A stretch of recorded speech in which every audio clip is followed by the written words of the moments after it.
Okay, we're live. Good afternoon, everybody. I'm Mark Bueller, the Vice Chair of the Green Committee, and I'm happy to introduce our second speaker for Green Week.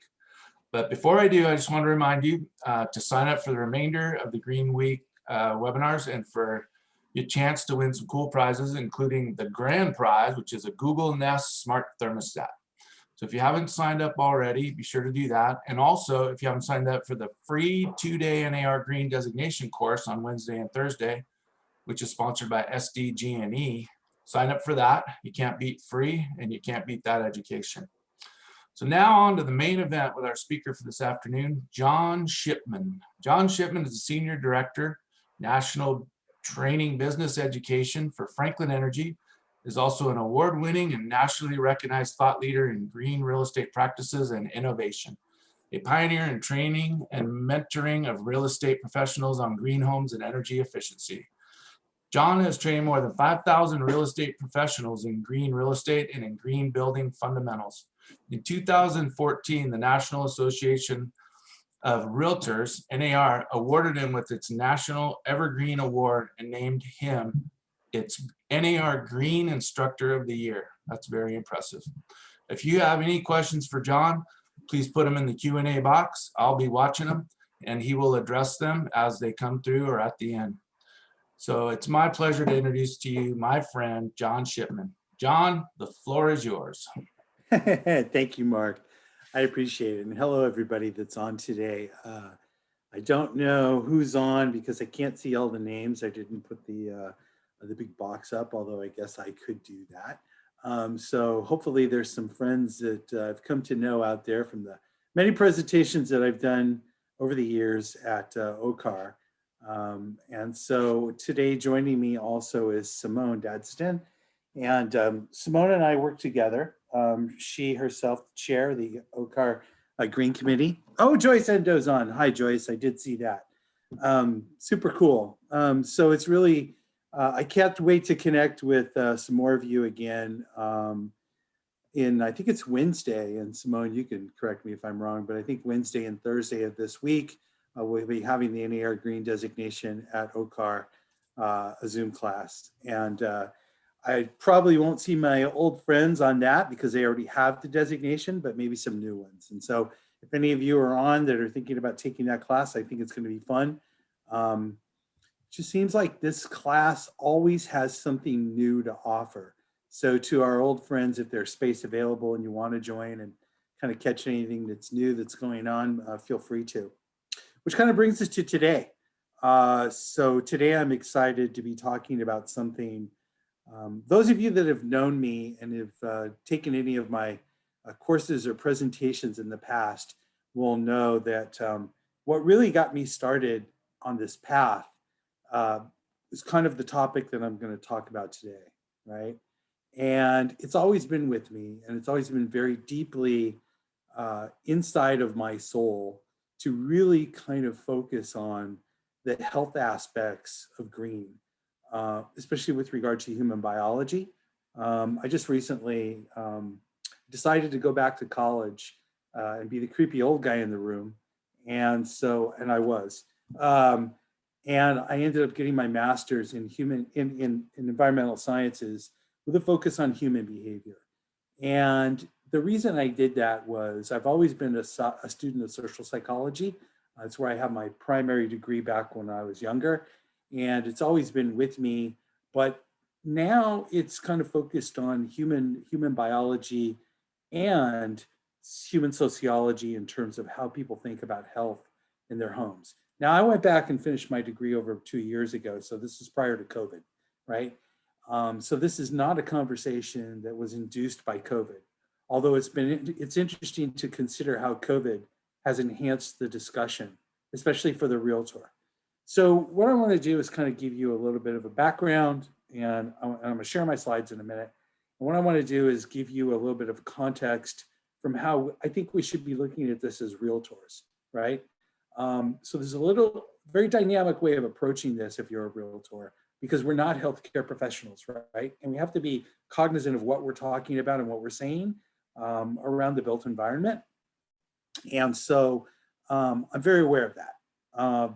But yet if we look at what's been happening because of the pandemic around COVID-19, it's also made our thoughts about how we should have the discussion even more top of mind than prior to the pandemic, right?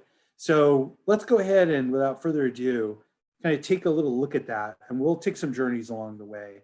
And I think what I might do, guys, is open up the Q&A at some point, because it seems too long to do this presentation without having an opportunity to take some Q&A as part of the way. So I think maybe I'm kind of shifting on the fly. So for our folks that are monitoring us, I just made it a little more difficult for them.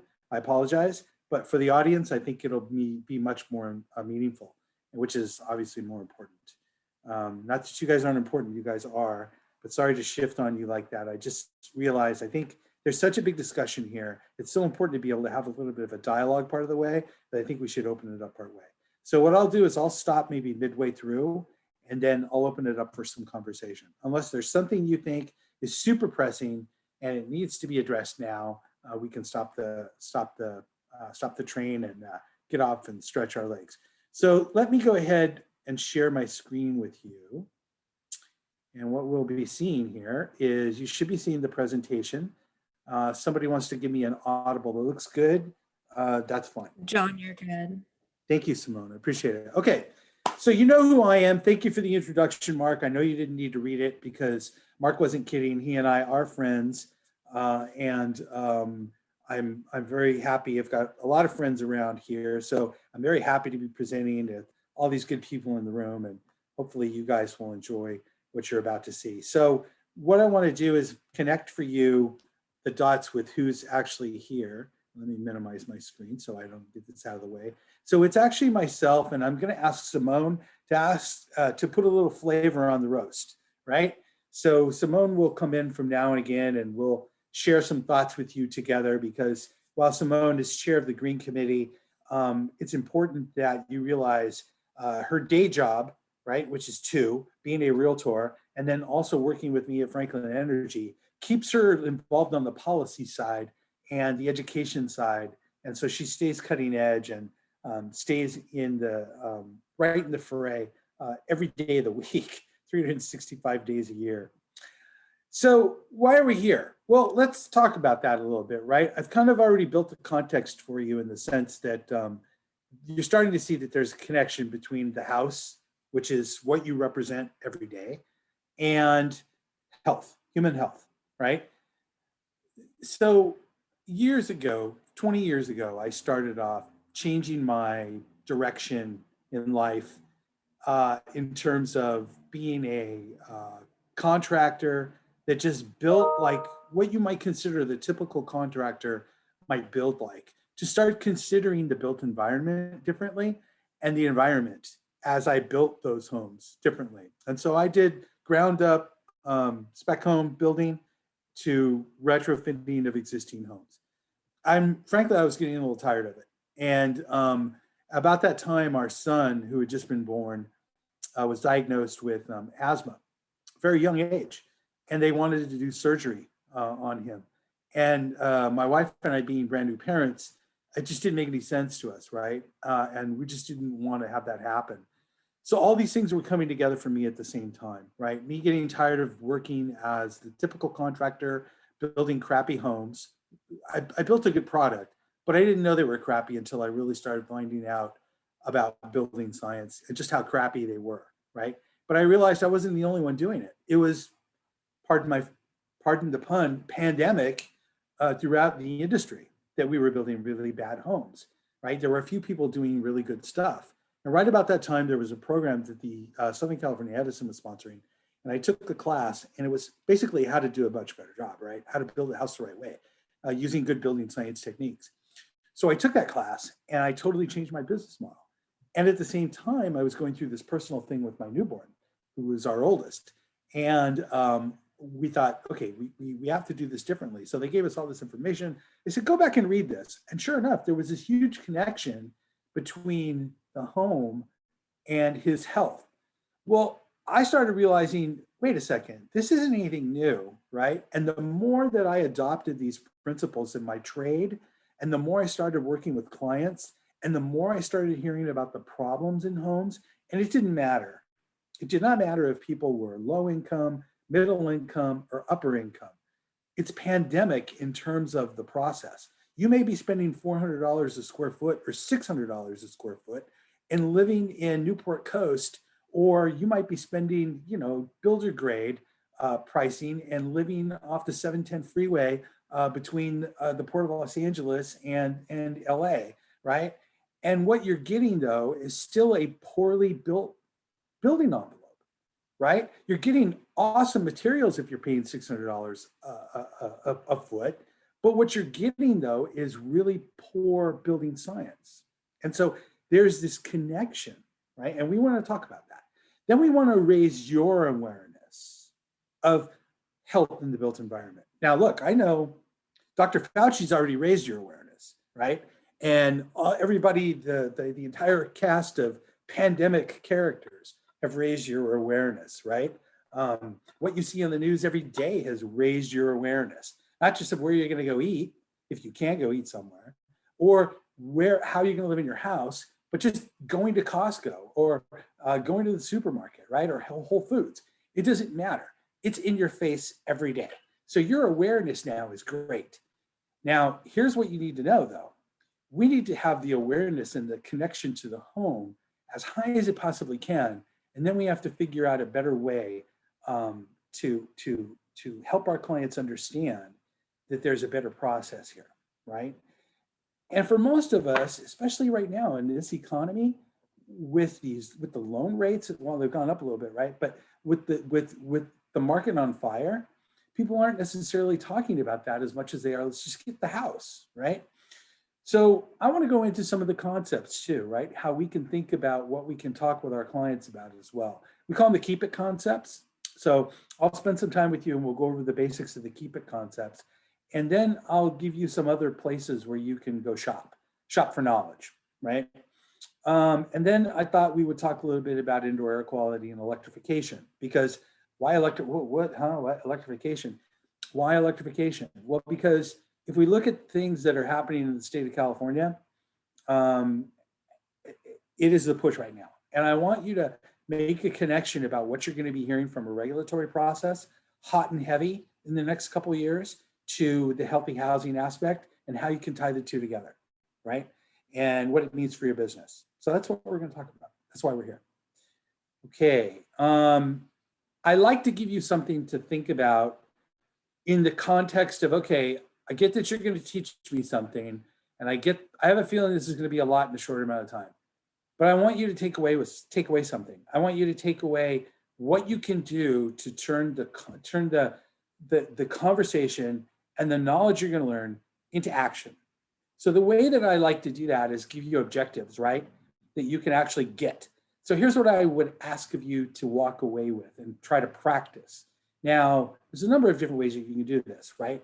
And that's the beauty of this whole thing, is it's all given to individual differences. So one of you may do it differently than the other, but let me give you some framework, right? The first thing is I want you to be able to describe at least, right, one housing condition associated with health problems. Now, you've probably already got that on your, right away, right? So I want you to think about that in the context as you go through this, to be able to describe at least one condition associated with health problems inside the home. Then I want you to be able to identify, so I call it the 1, 2, 3. And then I want you to identify 2 populations at high risk for housing-related disease and injury. What do you mean 2 populations? Well, I'm just gonna give you a spoiler alert. Old people and young people.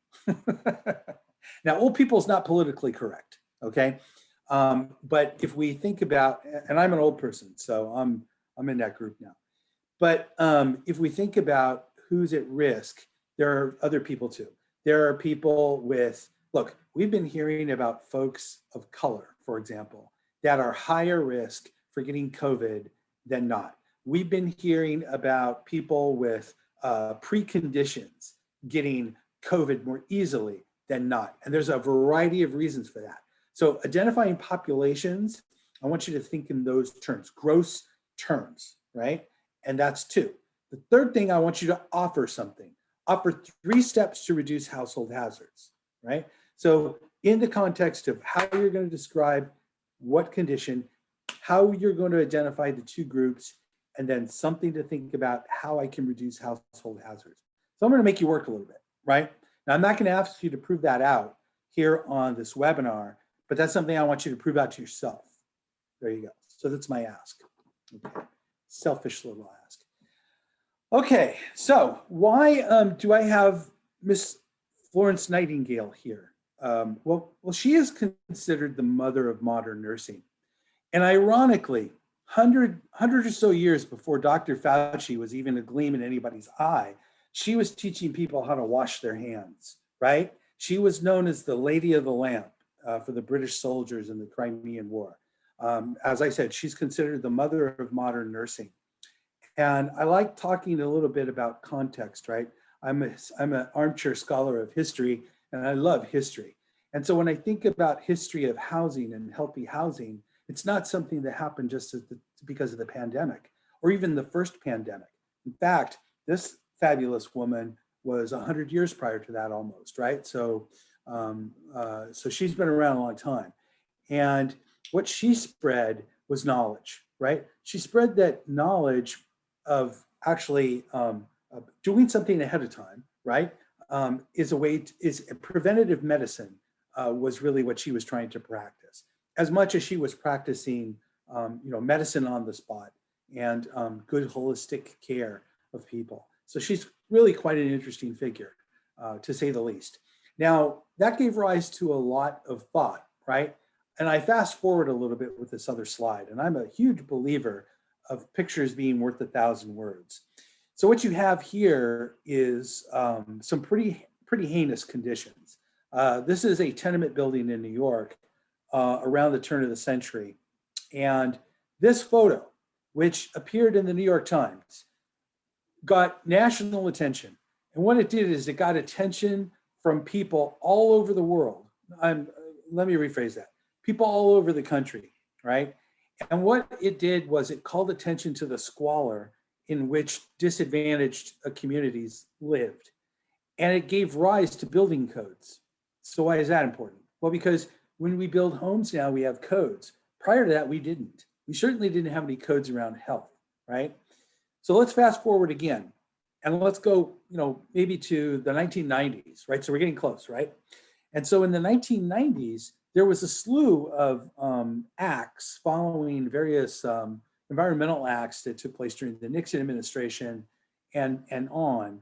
And these acts had to do with housing and community development. And this is kind of really when things really kicked into high gear, because right about that time, we were starting to see a deeper and much more research around the built environment and human health. So if we think about the 80s and the 90s, this is 40 years ago. So this is not anything that's been in response to the recent pandemic, right? This is something that's been well researched and thought of for a long time. And what we've discovered was that there was this link between housing and human health, especially when it came to the two groups that I just identified, seniors and children, right? Because they are the two groups most often associated with the most severe exposure to the results of a poorly built home, right? With our seniors, we see it. I used to be a member of Carol Liu, Senator Carol Liu. She turned out now, but she's still around, and her husband was on one of the commissioners on the California Public Utilities Commission, and she used to have a program called Green 21, and it was all about helping seniors when live in their homes more healthfully. And because, for example, what she was concerned about with some of the effects of climate change and the rising temperatures, seniors were having problems because they couldn't afford to pay their bills, they couldn't keep their AC on, and so they would sometimes succumb to environmentally related health issues for being too hot inside the home and so forth. And then with children, there's a host of things, right? And their young bodies and brains are growing, so they're susceptible to things like lead poisoning and a lot of the typical things we see on our disclosures and things like that, right? So everything from radon and lead, various other carcinogenic products and things in the house. And they are very low to the ground a lot of times, especially at birth on. And so they're getting this frontline exposure to many of the off-gassing chemicals and agents that we use in the built environment to put things together, right? So if we're not paying close attention to what we're putting into the built environment, they're usually the first ones on the front line that get the full-on effect of that. So some of the impacts obviously are biological, but they go beyond biological. There's also obviously the physical and the chemical, which lends itself to that, right? So there are physical exposures, there are chemical exposures, and biological exposures, viruses and bacteria, things like that. And it's not that it's just the materials in the building can carry in biological agents, but it's also things, pest infestations, and critters that can intervene or interact with humans, human people, humans in the built environment. But then there's the psychological effect of this, right? What happens when this affects behavior, or what happens when this affects people's ability to do well in school? And then what are the psychological effects from that, right? So there's a lot being talked about right now about the psychological effects of the pandemic, right? But I can tell you that the psychological effects of a poorly built environment are extensive. And so that you don't think this is something I'm just making up for this presentation, and I doubt anybody's thinking that, but there is a host of bibliographic research that you can do through EPA and Department of Energy, which will lead you to HUD and to the Department of Health Services and various state organizations that have contributed to papers from professors and university scholars from obviously the UCs and the Cal State schools, but institutions all over the country. So there's a wide range of whatever subject topics you're interested in. If you wanted to search this, you could go to Google Science and you could look for some of these articles. Save yourself the time and read the abstracts. That'll let you know if you want to read the whole study. But it's really good. And I think you'll be quite impressed. Now, wait a second, John. That's good and fine, but you having us to have all the scientific knowledge and conversations with people? No, we'll break that down in a little bit. But I think it's important to have the knowledge, right? So I want to give you a perspective here that's not sciencey, but benefitsy, right? So I want to play this, right, about the indoor generation. And I want you guys to take a look at this. Now I'm going to give this my best shot. And I know I've got a team of good Zoom experts to help me if this doesn't play, but I'm going to give this a shot and let's see how it goes. So bear with me.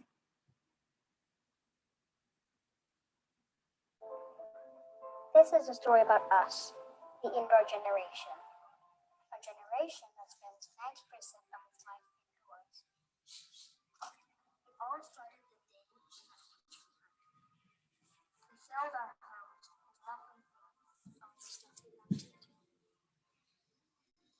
And then we became places that no one to be. Artificial was there. John, I think the sound is a little bit off. We could hear it initially really well, but it kind of went away.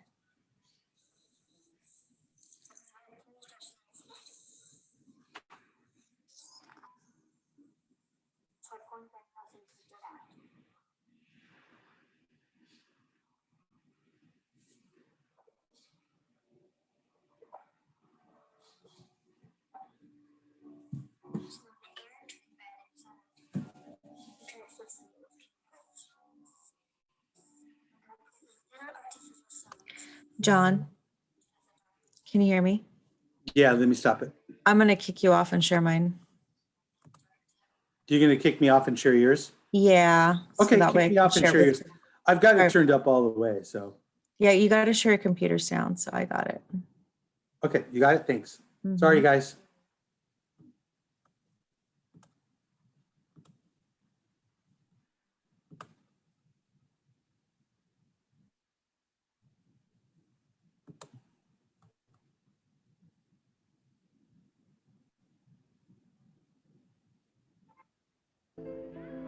This is a story about us, the indoor generation.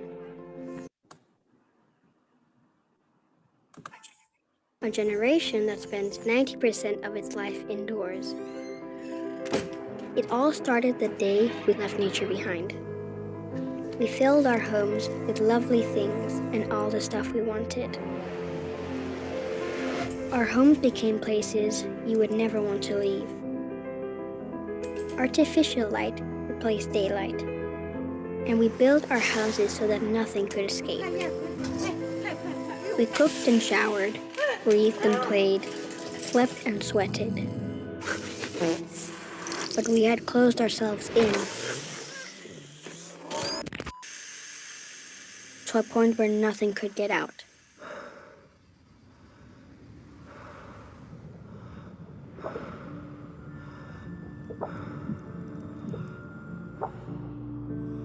So when the air turned bad inside, we tried fixing it with chemicals.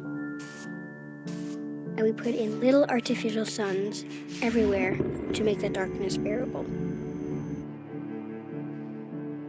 That's when things started to happen. Hard to notice in the beginning.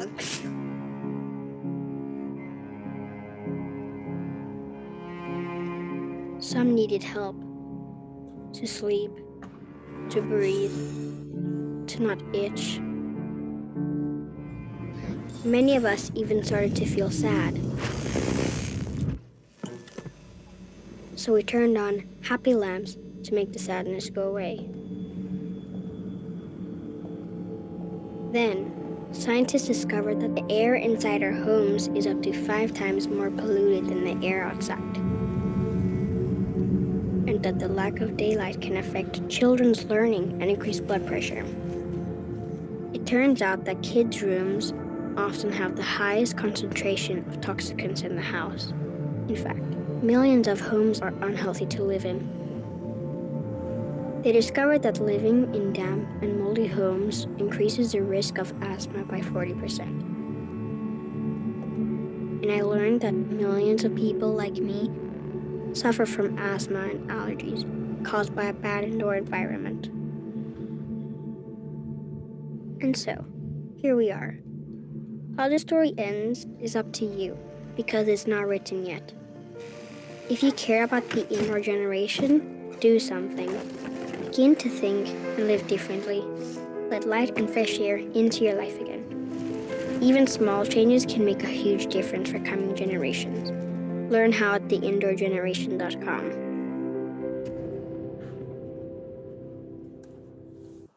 Cool. All right. Thank you, Simone. Thanks for saving the day for us there. Yeah, no worries. Okay, let me go back to my screen share and I will share with you. We'll get away from this slide. The next slide. Oh, sorry.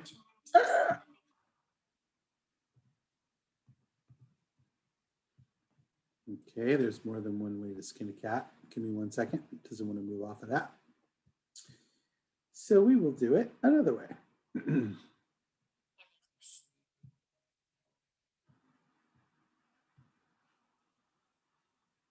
Awesome. Cool.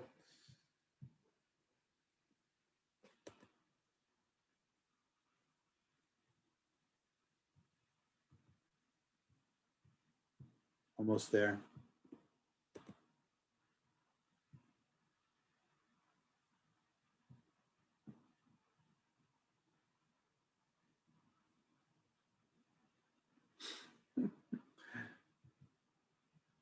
All right.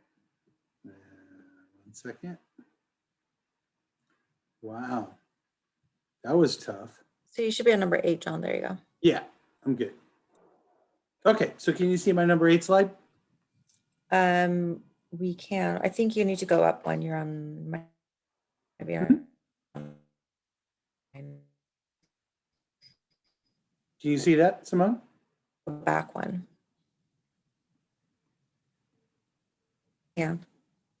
Right here. Yeah. Perfect. Okay, so I just want to make sure that you can see it. Okay, so when we take a look at, so in the video, the little girl was talking about when we closed up our homes, right? So this is something as a building scientist years ago, we started to notice how we responded to what the government said. The government said, close up the homes, right? Make the homes really tight, because what we're doing is we're leaking too much energy. But there was the thinking at the time from public agencies was more in line with thinking about saving energy, because it was really about responding to the energy crisis. It was really about responding to what they felt people's understanding of what they wanted was, which was saving energy as being the most important thing. Well, any of you that have ever lived in an unhealthy home realize that saving energy is not the most important thing. And when I did my work in my master's area, it was based on what will motivate people to make change. And so we looked at saving energy, we looked at the environment, we looked at saving money, for your pocketbook, we looked at health, and we looked at feeling more comfortable as kind of the variables that we studied. And overwhelmingly, statistically, the number one reason that people would have done anything to their home was for health reasons. Now, that may seem really intuitive, but the utilities and the state governments haven't really figured that out yet, hard to believe. But it's what public health nurses have known for years, that go and visit people in their homes, right? Where the problem has always been is that public health nurses haven't been able to talk to the people that have been doing the work. And the people that are doing the work don't talk and understand the world of public health. And so now what we see is this really incredible synergy. Okay, John, what does that have to do with us? We're realtors. Has everything to do with us, right? Because we are the ones that represent these homes every day. We have an opportunity to connect these dots for a lot of people. And so I think it's important for us to do so. Fast forward to the pandemic, and that is certainly the case, that people are very concerned about the indoor air quality in their home. And if you looked at the video, one of the biggest solutions we have to helping a home when there is the potential of having the pandemic COVID-19 spread in the home is proper ventilation and filtration, right? So if you look at this slide and we start talking about the important information about American homes, think about this. Think about how many homes that are out there right now, right? Think about California, for example. In California, we have about 12 million homes. Now, let me give you some context. Most people think that the new homes being built today, because of Cal Green and the codes being so strong and stringent, are going to make some of these problems go away. They're not, right? And I used to tell people that about 70 to 80% of the homes in those 12 million homes were built prior to any energy codes, which is still true. But the homes that are being built today aren't necessarily as good as you think they might be, even though the codes are much better than they were before the majority of all these homes were even built, right? As these homes were being built, because there were no codes. So it's really coming to the forefront that we teach people how to build properly. And you may say, okay, John, again, we're realtors. We don't teach people how to build. No, but what we help people with is how to fix their homes when they've identified that they're broken. Because you will get referrals, you will get calls, you will be part of this discussion, right?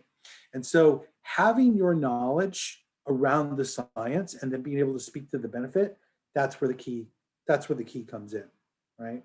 So let's talk a little bit more about that now that we see some of the demographics out there. So we know, because we're saying that this is an integrated approach, right?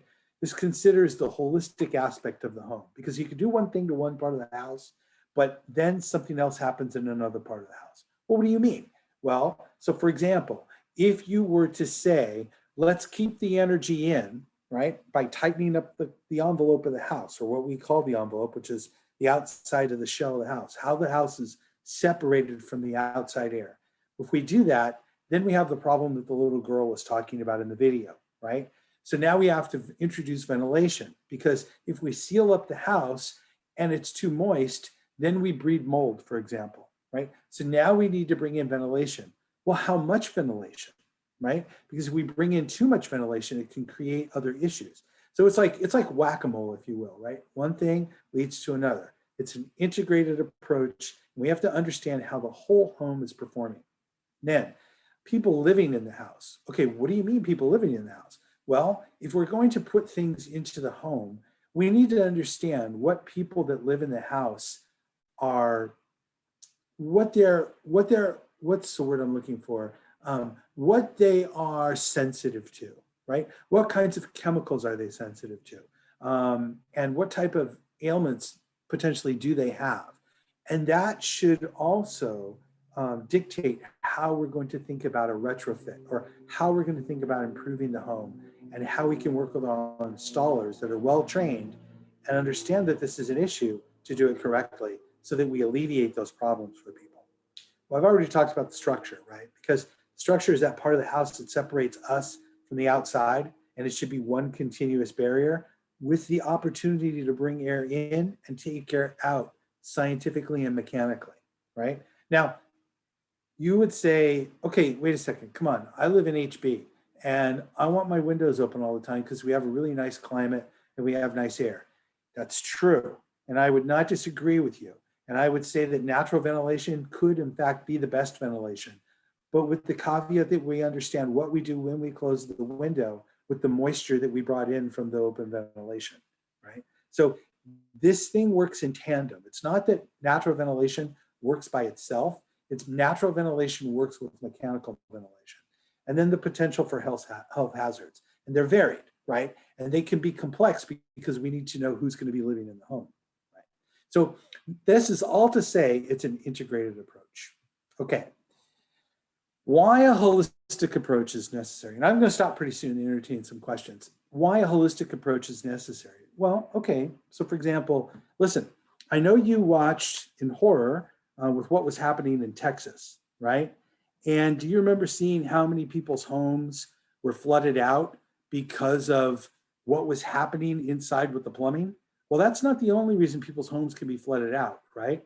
And that's not the only way, for example, that mold and other biological agents form inside of a home. Homes don't always suffer from what's happening on the left in order to have what's happening in the middle here happen. This could happen with moisture being brought into the home through humidity without bulk water transport like you see on the left. And of course, the resulting situation is this little guy with the inhaler here, right? So that's just one of the things that mold can do, for example. And mold isn't the only problem, right? So that's kind of what I wanted to tell you, is that holistic approach isn't that, hey, there's mold here, let's fix it. No.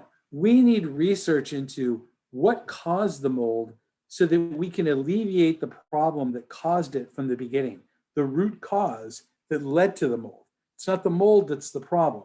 It's what led to the mold that's the problem.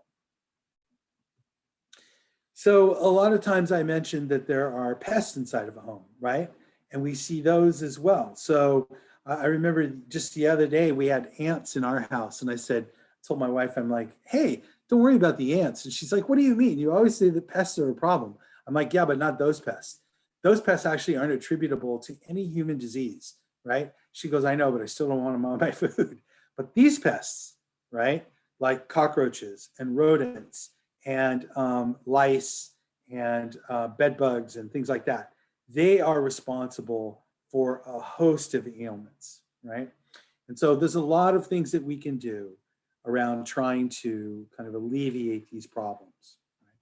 All right, I'm going to take a little break, and before we get into children and seniors a little more, and kind of looking at the two groups and that are most vulnerable to these, and see if there's any questions right now, and then we can keep going. So Simone, do you want to tell me, or anybody Sure. else?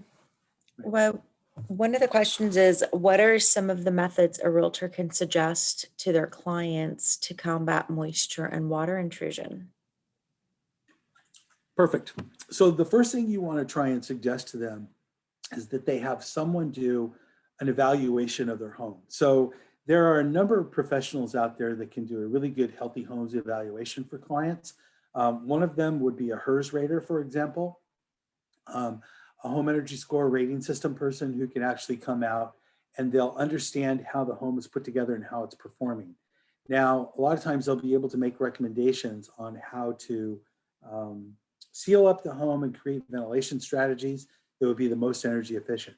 A HERS rater's real role is to tell you how energy efficient or not your house might be, but they also can make great recommendations on how the house can become drier and those kinds of things, right? Then there's also the BPI, or Building Performance Institute analyst, who can come out and do an evaluation of your home. She's someone who can actually do many of the same things that the HERS rater can, but a lot of times they have a little more training in the health aspects. And some of them may have even taken the Healthy Homes Principles course, which actually you can take as well.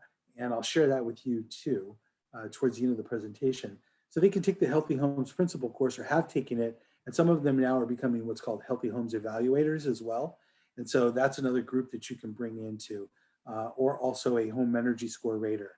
And these three types of individuals, professionals, are really well adept at understanding how a house is performing.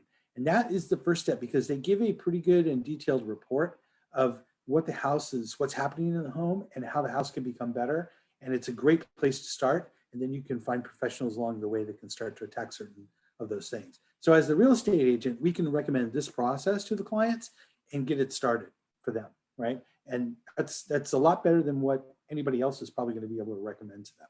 Unless it's a more of a medical related issue, then maybe they have to consult their physician, or if depending upon their income and demographics, maybe even public health organizations, they could assist them as well. Next question. That's it for now. Oh, sweet. Okay. So we talked about these two groups, right? We spent some time talking a little bit about seniors and a little bit about children, right? So we know that seniors do spend a lot of time indoors, and a lot of times it's because they have to depend on public transportation. So my mom, who just passed last year, was 93, but at 90 she surrendered her license, and she really was kind of she had to use public transportation. So a lot of time she ended up staying indoors, right? So they see as they age in place, or as seniors age in place, it's kind of natural that their body starts to have different functions that aren't performing as the way they used to. And so these things become more commonplace for them to react more aggressively to things that maybe before they were a little healthier and could fight off more easily.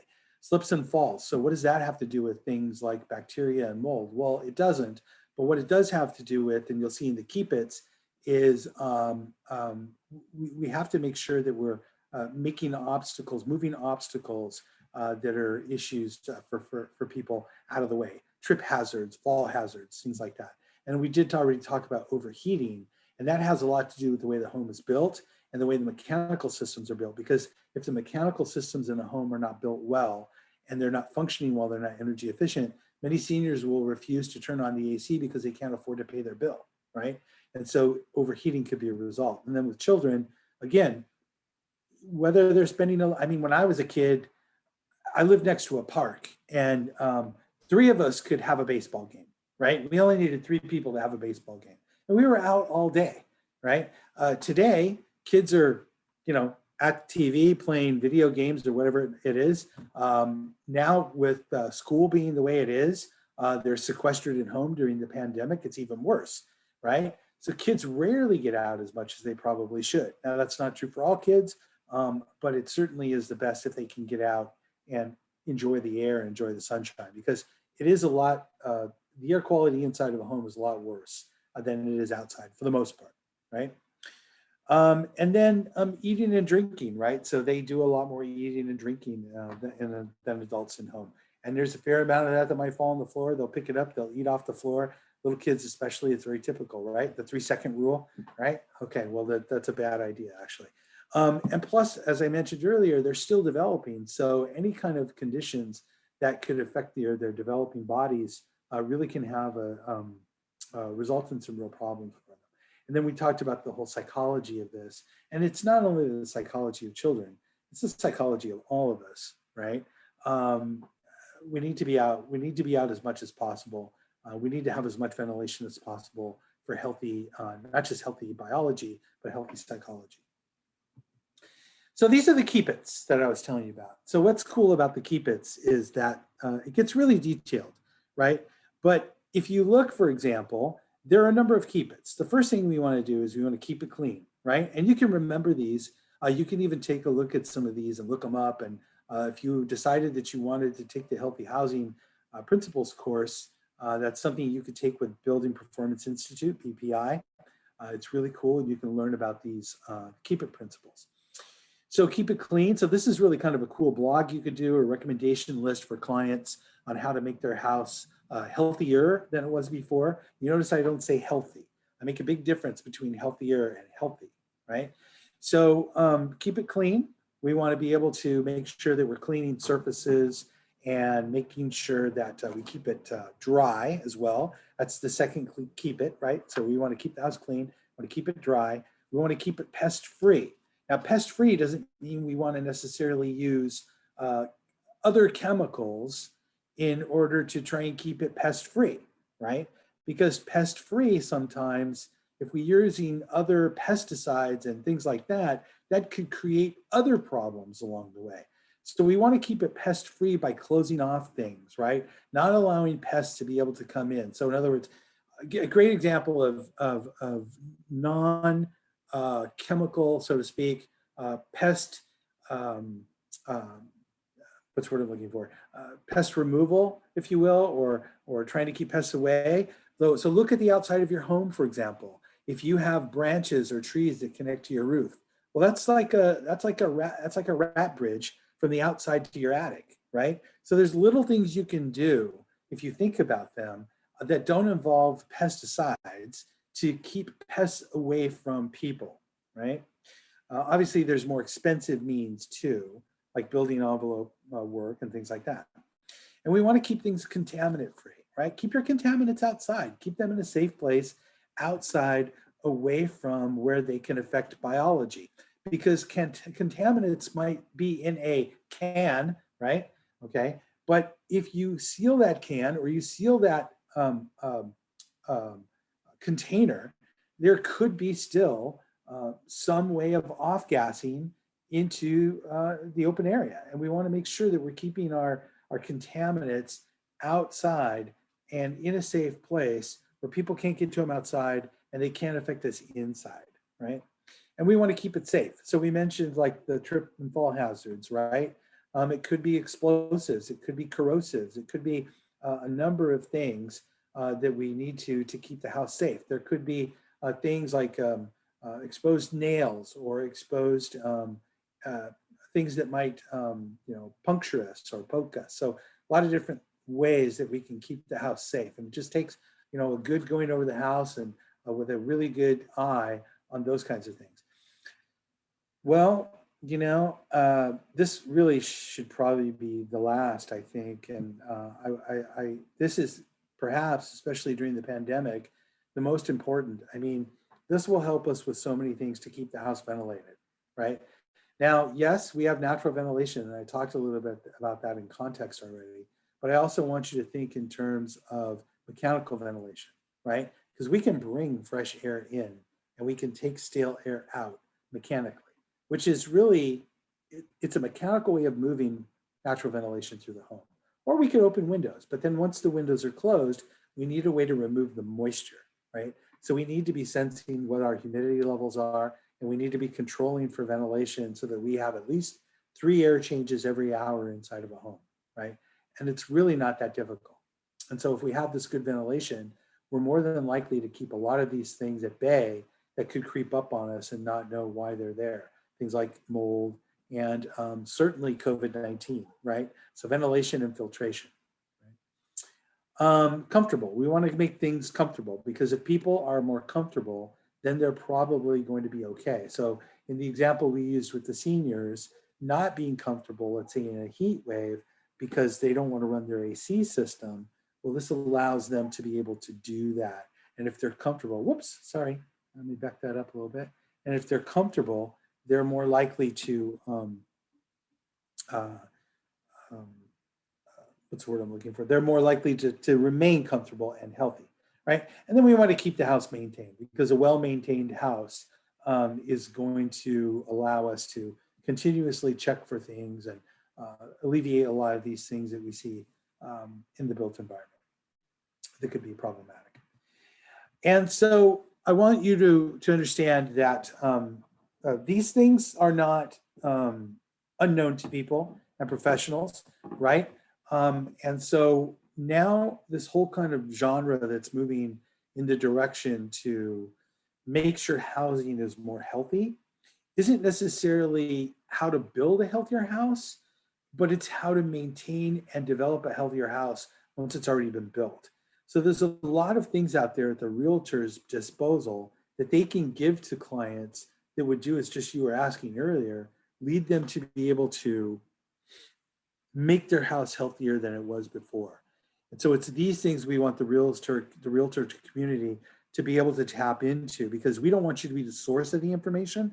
We want you to be the source of information going forward, right? And that is going to be conducive for your client's good health. And I promise you, if you ever think about it, this is a great way to stay in touch with past clients, to talk to them about ways that they can be healthier in their home. I guarantee you, they're going to want to hear about it, especially now. So the basic understanding the importance of indoor air quality, I think, is one of the key things that we need to make sure as real estate agents that we understand, right? So fresh air is circulating inside the house, right? The house has openings for air and pollution to escape, right? So whether we leave the window open and we create a cross breeze and then mitigate for any moisture that's come in later, or we have mechanical ventilation that moves air in and moves stale air out as it moves fresh air in, that's okay too. We want to try and make sure that they understand that's what we're trying to do here, right? And so we need to know that a balanced process is the way to go. Why? Okay, a balanced process, what does that do for us? It doesn't create any negative pressure or positive pressure inside of a home. And the reason that that's important is because if we have a home that's depressurized, it will suck in pollutants from places we don't want it to. So we want balanced pressure. The greatest example I can give you is if you ever turn on, if you're cooking in the kitchen and you ever turn on the kitchen exhaust fan, you'll notice that you might smell other smells other than the cooking, because that's what's coming from different areas because it's depressurized. But if you open a window, you'll instantly balance out that pressure and those smells will go away, right? And so what you're doing is you're bringing in air and it's mixing with what you're trying to move out through the ventilation, and it's recirculating fresh and stale air. Or not recirculating it, but it's taking the stale air out as it's moving fresh air in, and it doesn't allow for air to come in from places you don't want it to. So air can be many things, right? We know it can be polluted, especially depending upon where you live, but it can also be hot, it can be cold, and most importantly, it can be wet, right? Even though it's always wet. Even though we don't realize that it's really wet, it's always wet. There's always moisture in air, even in some of the driest places, right? Otherwise, it wouldn't be air. And so that's always going to be a consideration, right? And so we have to know that how air enters the home, when it does, it's always bringing in moisture. So basically, I said that I was going to make a mention about electrification. Okay, so why again are you talking about electrification? And the reason is because electrification is what the state of California is really shooting for. Now, there's two reasons. And it's really not necessarily so much the indoor air quality reason that the state is doing it, but that's one of the big benefits of them doing it. The real reason is because they have a climate change initiative, and natural gas is not a renewable source of energy, right? And natural gas may be cheaper, but in the long run, there's some question about that, because if natural gas can have an effect on human health, what's the economic impact of people's health degradation as a response to the fuel? This is there's very little study about this right now, but it's getting a lot of attention right now. So the real reason that the state is trying to electrify homes is because it's a climate change issue, right? And ultimately, electrification combined with renewable energy and battery storage is going to be a much better prospect for people in terms of their overall cost of living in a home. Initially, it may take that investment has to happen for that to be the case, because natural gas is cheaper than electricity. But that is the methodology behind it. So you'll see things like induction cooking being promoted over natural gas stoves. And I know there's going to be resistance, right? But I want you to think about, how is it better to live in an area where you don't have to start a fire inside of a home? It's always going to be better, right? And so there are many reasons, from a health reason, an indoor air quality reason, why electrifying homes makes total sense, right?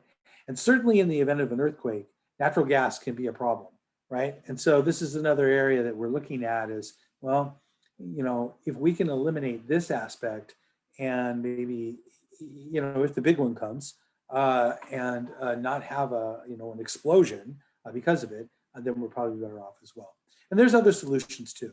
Now, if you liked what you had to hear, we're going to talk a little bit about this when we do the NAR green designation. It won't be so much about this, but we do have a healthy homes designation for realtors that we're rolling out. Not designation, I apologize. A healthy homes course that we're rolling out eventually here for realtors. And I'm really excited about what that's going to look at. That's going to dip into the Keepit principles more, and it's going to get into a lot more of the nitty gritty about how to market some of these things and talk about that. But I wanted to give you a snapshot of what's going on and how this is kind of the cutting edge thing that I think realtors are starting to really need to get behind. NAR has talked quite a bit about the health of homes lately, especially during the pandemic. So I think this is something you'll see more and more of as we move down the road and move out of this pandemic. But yet people are still going to be thinking of their homes and how they can make their homes healthier, right? And I think it's going to be part of the discussion at time of transaction more than it ever has in the past. So it's time for us as realtors to really get a deep understanding of it so we can wrap our arms around and have a discussion of the benefits. And that's really where you want to take this. So Simone, that's all I kind of wanted to talk about. I don't know if you have anything else you wanted to add at this point, then we can take a few questions and then we can wrap it up. Well, we are at the top of the hour. Thank you so much, everyone. Thank you, John.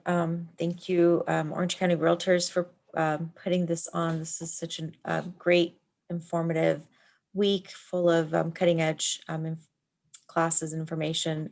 There are no questions that I see. People are saying thank you and Welcome.